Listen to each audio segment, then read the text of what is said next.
So here I was at 9:30 p.m. on a Wednesday, somehow finding myself tagging along with a group of people who didn't even know my name, to end up standing in the middle of an empty park with the number one student in our year. The only person standing between me and valedictorian, my rival, my competition, someone to take the place of a cliche high school wonderkind. And it was strange because one could assume, as I did, that he would have spent this school night studying, doing homework, revising, etc. Instead, he took a pill from a tin tucked timidly in his jacket pocket, sheathed from those who were looking, and like me, those who weren't. He climbed to the top of the chain-linked fence and adorned a look that I've never seen before. A look that told me that he had been going through what, in my mind, was impossible. That he had been going through something I was already all too familiar with, something other and darker than worry about a grade or upcoming test. I realized that maybe my ideas about him were further from the truth than I thought.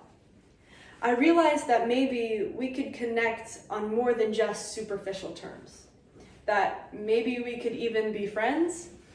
It's strange, the conclusions we draw about the people around us.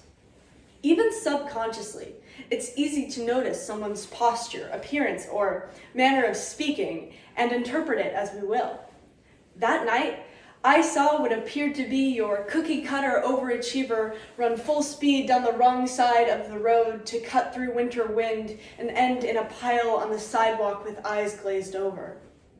I saw him hug his friend and call his mom.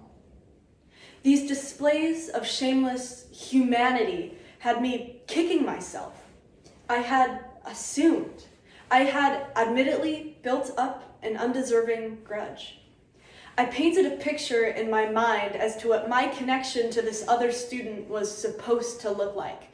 And I allowed my biases to block a potential comradeship for the sake of perpetuating expectations about the personalities and lifestyles of my competitive peers.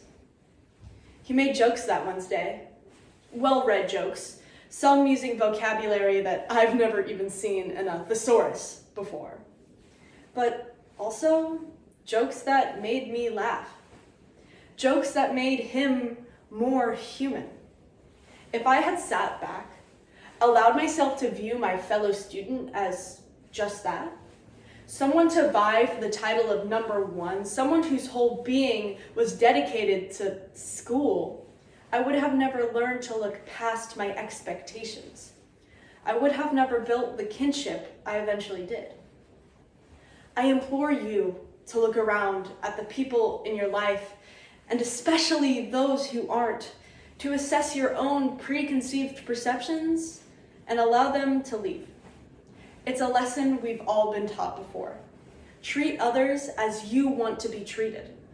If you wouldn't want someone to dismiss your human experiences in favor for a manicured expectation, then why should you allow for others to fall into categories?